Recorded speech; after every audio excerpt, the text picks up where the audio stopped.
The tower was silent except for the hum of radar screens when Captain Richard Hayes walked in like he owned the sky itself. His leather jacket gleamed under the fluorescent lights, his aviator sunglasses still perched on his head despite being indoors. Jake Morrison didn't look up from his console. He'd been monitoring the evening shift for 6 hours straight, his headset pressed against his ear, his voice calm and steady as he guided a regional jet through turbulent weather. Then Hayes stopped directly behind him. "This is what passes for air traffic control now," he said loudly, making sure everyone in the room could hear. "A kid playing video games with people's lives." Jake's hand froze over the transmit button. Around him, 3 other controllers glanced up nervously, their conversations dying mid-sentence. Hayes leaned in closer, his cologne overwhelming, his tone dripping with contempt. "When I flew combat missions over the Gulf, we didn't have children guiding us through the clouds. We had professionals, real ones." Jake felt the heat rising in his neck, but kept his eyes on the screen, where Flight TW447 was requesting descent clearance. He had a job to do. People in the air depended on him. But Hayes wasn't finished. He tapped the back of Jake's chair with his boot. "Maybe if you spent less time hiding behind a microphone and more time actually flying, you'd understand what it takes to command respect in this industry." The room felt suffocating now. Hayes straightened up, adjusting his watch, a gold Rolex that caught the light deliberately. "Some of us earned our wings, others just sit." Jake finally spoke, his voice quiet but steady. "Sir, I need to focus on my traffic." Hayes laughed, a short, cruel bark that echoed off the walls. "Of course you do. Wouldn't want you to make another mistake like the one in your file, would we?" He turned on his heel and walked toward the exit, throwing one last comment over his shoulder. "Don't worry, kid. I'll be long gone before you can mess up my flight." The door clicked shut.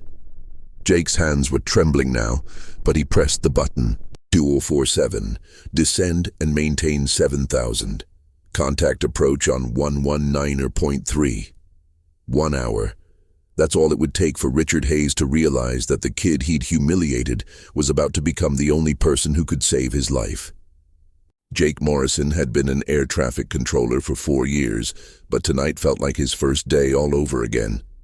His hand still trembled slightly as he logged Hayes' departure time into the system. Private jet N7 Whiskey Charlie, scheduled for a direct flight to Miami.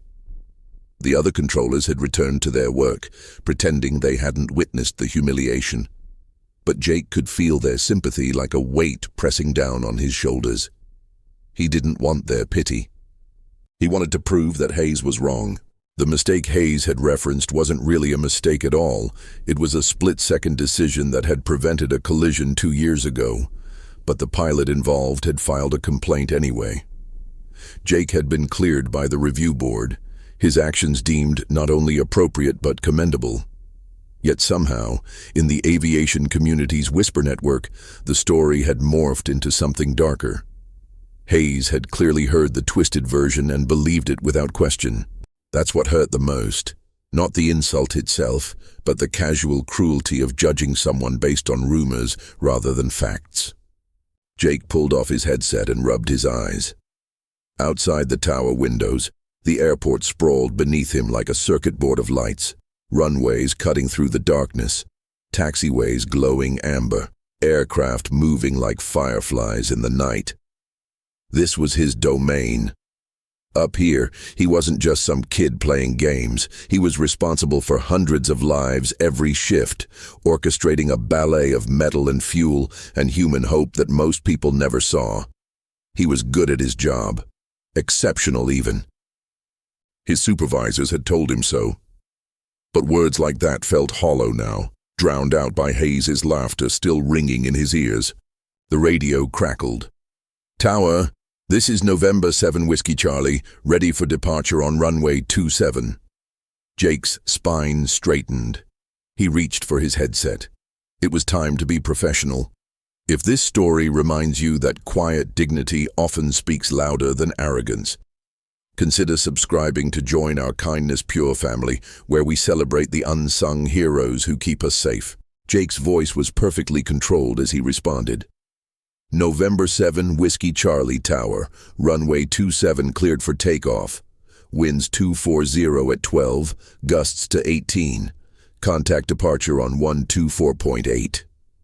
He watched the sleek Gulfstream G650 roll onto the runway, its navigation lights cutting through the evening haze. Hayes was probably in the left seat, hands on the yoke, feeling invincible. Jake had seen his type before. Pilots who confused confidence with competence, who thought their past accomplishments entitled them to disrespect everyone else. But Jake had also learned something crucial in this job. The sky doesn't care about your ego. It only cares about your decisions. The jet's engines roared, and within seconds, N7 Whiskey Charlie was airborne, climbing steeply into the darkening sky. Jake marked the departure time and switched his attention to an incoming commuter flight requesting landing clearance. The evening shift was always busy, aircraft stacking up like dominoes, each one requiring precise timing and spatial awareness. This was the part of the job Jake loved most, the mental chess game, the constant calculations, the satisfaction of fitting complex pieces together seamlessly. He guided the commuter plane onto final approach, then cleared a cargo flight for pushback. Routine, professional, exactly what he'd been trained to do. Then his supervisor, Carol Yang, appeared at his shoulder. She was a veteran controller with 23 years of experience and a reputation for never suffering fools. "I heard what Hayes said to you," she murmured quietly, so only Jake could hear. "That man's been a problem for years. Complaints from co-pilots, incidents with ground crew. The only reason he still has a license is because he's rich enough to make problems disappear." Jake nodded but didn't respond. Carol squeezed his shoulder. "You're twice the professional he'll ever be. Don't let him make you doubt that." She moved away, returning to her own station, leaving Jake with a strange mixture of gratitude and frustration. He appreciated her support, but it didn't erase the sting of Hayes's words. 18 minutes had passed since Hayes's departure when Jake's radar screen flickered. N7 Whiskey Charlie's altitude readout was fluctuating, 32,000 feet, then 31,800, then back up to 32,200. Probably just turbulence causing minor variations. But something in Jake's gut tightened. He'd learned to trust that instinct. He reached for his headset and keyed the frequency. "November 7 Whiskey Charlie, how's your ride at flight level 320? The response came immediately, but it wasn't Hayes's voice. It was younger, strained, barely controlled. "Tower, we have a problem." Jake's training kicked in instantly, overriding everything else. "November 7. Whiskey Charlie, say nature of problem." The co-pilot's voice cracked through the static. "Captain Hayes is unconscious. He collapsed about 3 minutes ago. I'm a first officer with only 200 hours total time, most of it in simulators.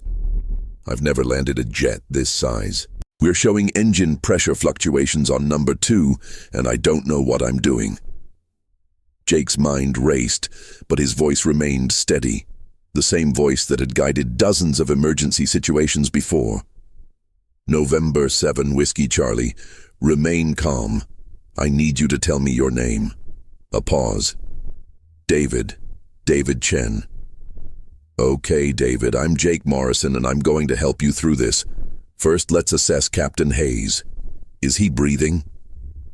The seconds stretched like hours. Jake could hear David moving, the rustle of fabric, labored breathing. Yes, he's breathing, but he's completely unresponsive. His face looks gray. Medical emergency combined with mechanical issues and an inexperienced pilot. This was every controller's nightmare scenario. Jake glanced at Carol, who had already noticed something was wrong and was moving toward his station. He mouthed, "Medical emergency," and she immediately grabbed a phone to notify emergency services and airport operations. Jake focused entirely on David. "That's good, David. Keep him secured in his seat. Now tell me exactly what the engine instruments are showing for number 2. David's voice steadied slightly, focusing on concrete tasks, helping him manage his panic. Pressure is fluctuating between nominal and 85%. Temperature is climbing, now at 700 degrees Celsius. The manual says anything over 650 is caution range. Jake pulled up N7 Whiskey Charlie's aircraft specifications on his secondary screen. Gulfstream G650, sophisticated jet requiring precise handling, especially on single-engine operations if it came to that. David, I need you to listen carefully. That engine is showing signs of potential failure, but the aircraft can fly perfectly well on one engine if necessary. Right now, we're going to reduce power on number 2 to idle and see if that stabilizes the temperature. Can you do that? Another pause. I think so. There's a throttle quadrant between the seats. That's right. Gently pull back the right throttle until it reaches the idle stop. Jake heard the sound of movement, then David's shaky exhale. Okay, done. Temperature is starting to drop. Perfect. You're doing exactly right. Around Jake, the tower had gone silent. Every controller was listening now, their own traffic temporarily backgrounded. Carol had returned and was coordinating with emergency crews on the ground. Jake made a decision. David, what's your fuel state? Showing 11,000 pounds. Enough for about 90 minutes. Jake looked at his radar screen, calculating distances and approach paths. November 7 Whiskey Charlie, we're going to bring you back here. We have the longest runway, the best emergency equipment, and I'm going to talk you through every single step. You're going to land this aircraft safely. For the first time since the crisis began, David's voice held a note of hope. Okay, I trust you. The next 40 minutes became the most intense of Jake's career. He coordinated with approach control to clear an enormous block of airspace around N7 Whiskey Charlie, ensuring no other aircraft would come anywhere near David's uncertain flight path. Emergency vehicles lined the runway, fire trucks, ambulances, foam units standing ready. Carol had contacted a Gulfstream instructor pilot who was now on speakerphone, providing technical guidance that Jake translated into simple, clear instructions for David. Together, they walked him through reducing altitude, configuring the aircraft for approach, and managing the asymmetric thrust from operating on essentially 1.5 engines. Jake's voice never wavered, never showed the fear churning in his stomach. David, you're doing beautifully. Reduce speed to 180 knots. Extend flaps to approach setting. That's the second detent on the flap lever. He could hear David breathing hard, could imagine the young pilot's hands slick with sweat, fighting to remember procedures he'd practiced only in simulators. Flaps are set. Speed is 185 knots and decreasing. Perfect. Now in about 30 seconds, you're going to see the runway lights ahead. When you do, I want you to line up with the center line and maintain your glide path. The aircraft will want to pull right because of the engine imbalance. You'll need to use left rudder to compensate, not too much, just steady pressure.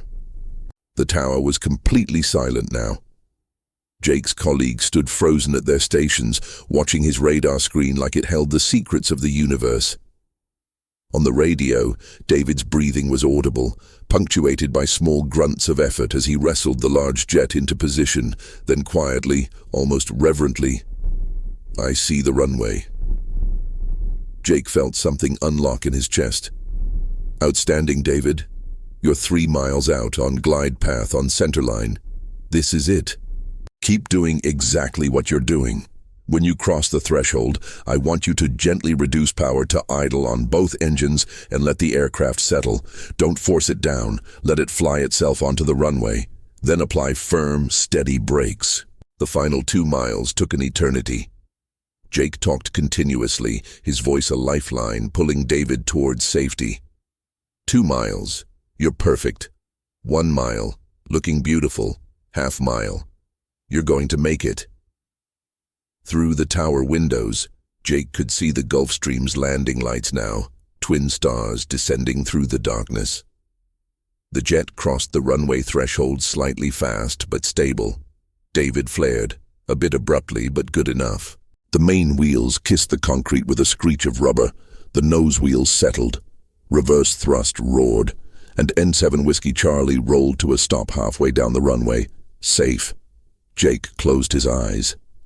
November 7. Whiskey Charlie, welcome back. Emergency crews are approaching your aircraft now. David's voice broke completely. Thank you. Oh God, thank you. You saved our lives. Jake opened his eyes and looked at Carol, who was wiping tears from her cheeks. No, David, he said softly. You saved them. You just needed someone to believe in you. 3 days later, Jake received a letter delivered to the tower. Inside was a handwritten note from David Chen. I will never forget what you did for me. You stayed calm when I was falling apart. You gave me confidence when I had none. Because of you, Captain Hayes is recovering in the hospital, and I'm still alive to fly another day. Thank you for being the professional I hope to become. Attached was a newspaper clipping about the emergency landing, praising both David's courage and the exceptional air traffic controller who guided him home. Jake pinned the note to his station. Richard Hayes never apologized, but he never returned to that airport either. Jake heard through the aviation grapevine that Hayes had sold his jet and retired quietly to Florida. Apparently, nearly dying had a way of rearranging priorities. David, on the other hand, continued his training and eventually became a captain himself, one known for treating controllers and ground crew with uncommon respect and kindness. He never forgot the night when humility saved his life and arrogance almost ended it. Jake Morrison continued his work in the tower, guiding aircraft through the darkness with the same quiet competence he'd always possessed. He didn't need Hayes's respect anymore. He had something far more valuable. The knowledge that when it mattered most, his professionalism and compassion had transformed a potential tragedy into a story of redemption. Some people earn respect through arrogance and flash. Others earn it by simply being excellent at what they do, even when no one's watching. Especially then. That's the kind of hero our world needs more of, and that's what Kindness Pure is all about.